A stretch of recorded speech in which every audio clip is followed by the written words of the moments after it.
জুলাই সনদের সার্থকতা নির্ভর করবে এর কতটুকু বাস্তবায়ন হয় তার উপর। এক্ষেত্রে রাজনৈতিক দল, জনগণ, নির্বাচন কমিশন, সরকার সবারই ভূমিকা রাখতে হবে। এসব কথা বলেছেন জাতীয় ঐক্যমত্য কমিশনের সদস্য বদিউল আলম মজুমদার। মঙ্গলবার সুশাসনের জন্য নাগরিক আয়োজিত আলোচনা সভায় এসব কথা বলেন তিনি। বদিউল আলম মজুমদার আরও বলেন, জরিপে দেখা গেছে সংস্কার বাস্তবায়নে জনগণের ব্যাপক আগ্রহ আছে। দলগুলোর উচিত সেই আগ্রহ অনুধাবন করা। সরকারি সংস্থাগুলোরও দায়িত্ব আছে এই সংস্কার প্রস্তাবগুলো বাস্তবায়নের ব্যাপারে। একই সাথে রাজনৈতিক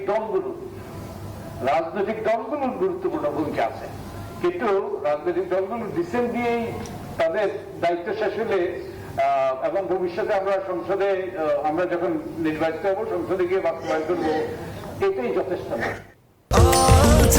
স্বাস্থ্যকর অল টাইম হানিকম, সব সময় অল টাইম হেলদি লাইফ।